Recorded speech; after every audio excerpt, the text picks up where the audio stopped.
Anyway, frustration level high. If you're a vested fan, and by vested, I mean you actually, as little as I'm going to carve out time Saturday night to watch this game, and as much as I'm spending money for courtside seats for a playoff game.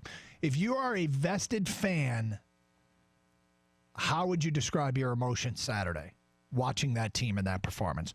Plus, Champ and Chump, get your votes in for Champ and Chump of the weekend. But as promised, time for another edition. No, we were taking more Champ and Chump votes. No. Warning. What do you mean? The following segment contains graphic language as Gator watches a graphic injury. Listener discretion advised. Holy. All right, Gator, here we go. You ready?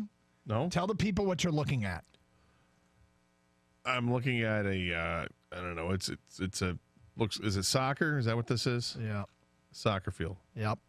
I want you to hit play now and describe what you're seeing. All right. Is there audio that's going to be synced up with this? I do not believe. No, there's no audio. All right. So I'm go hitting ahead, play. Hit play and tell me what you see. Go ahead, describe what happens. Somebody's lying on the ground. They're hurt. Somebody comes standing over. Now somebody else is hurt. And somebody gets thrown, pushed down. Just a lot of pushing and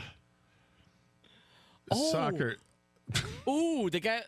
I think his ankle's broken. Dude, there's like 4 guys down with serious injuries on this one, isn't there?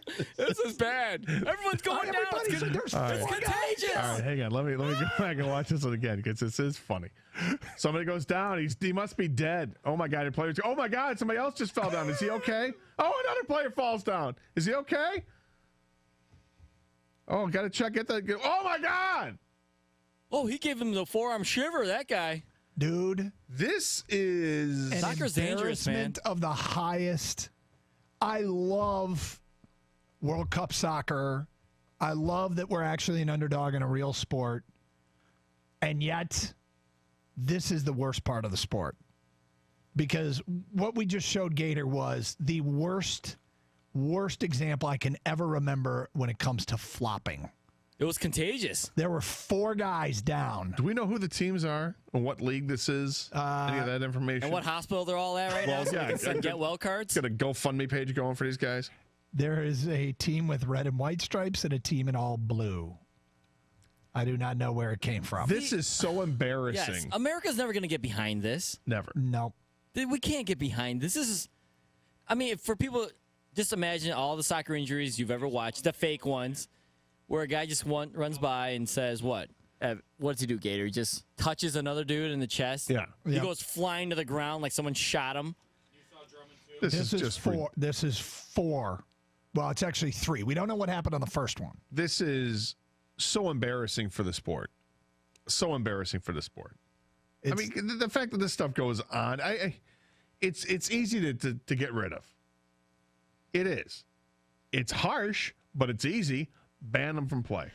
Suspend them for the rest of the season. Well, I think there's one thing that they could do is like say, look, if the trainers have to come out and address your situation, you're out. You're out. For how long we could debate, but you're out.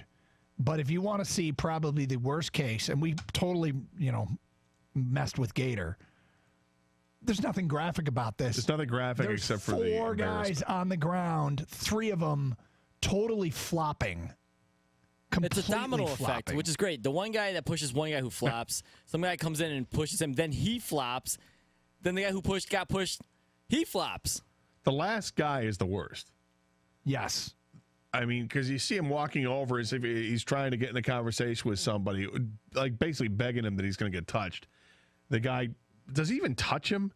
And then he goes flopping back and he immediately grabs his leg. He does touch him, but just barely in the elbow. Like he touches his elbow and he's grabbing his left ankle. I mean, honestly. You know what's cool pathetic. Too? Your sports sucks. Watch the ref. You can see a linesman in a yellow jersey watching the first play, then the head official watching the last one, just staring over it, looking right at it like, dude, what are you doing? He's almost shaking his head like, yes, stop it. Just stop it. And I don't know what level this is. I presume it looks like it's big enough that it was on television. So take it for what it's worth. All right, you can see it for yourself. It's been tweeted out. I hate it. I hate it. You would have rather we showed you an actual graphic injury. Actually, kind of, yeah. Because the thing is, I'm not a huge soccer fan, all right? I grew up playing soccer. I respect it to a point. Mm-hmm. You lose my respect when tougher, this kind of crap goes on, and it goes on at the highest levels. It goes on in the World Cup. Now, this isn't World Cup footage. This video is ridiculous. But do something about it. Do something serious about it. The first feedback we get is from Scott. Is there any way we can possibly send money to the victims' families? Thoughts and prayers. Hey, we just tweeted out from our website or from our Twitter account at DougandGator971 so you could see the worst case of flopping we can ever remember. Gator, we talked about Albert Breer's mock. What about Peter King? It is draft week, and they're coming in fast and furious. And I think I know what the Lions' approach is going to be on Thursday night for round one. You can't predict what's going to happen picks 1 through 7. We don't even know who's going to make those picks. Trades change everything. So even trying to predict what's going to happen at 8 is far too dependent on what happens in front of them. But I think I got all the information. I got my theory as to what their strategy is going to be on Thursday night. We'll get to that today at 12:20 and challenge you to go ahead and argue it and tell me why I'm right or wrong. That coming up today at 12:20. And we'll get to Peter King's mock draft before this hour is done. If you want to go in on the Pistons, we can. A lot of chump votes coming in, Pistons related. Hey, man, look, there was a reason why we didn't want this team to make the playoffs as an 8 seed. And when they were sitting in the number 6 spot, that's where you give yourself a chance. But they're in the process of getting swept. They got swept the last 3 weeks of the regular season. That's when the sweep really took place because they weren't going to beat the Bucks. And it's frustrating as hell because, quite frankly, somebody mentioned the Cleveland series.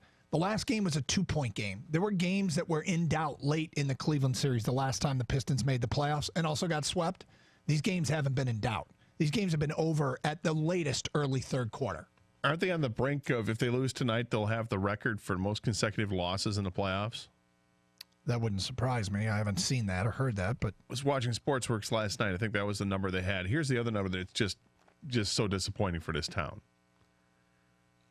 The last playoff win any of our 4 teams had was 28 games ago.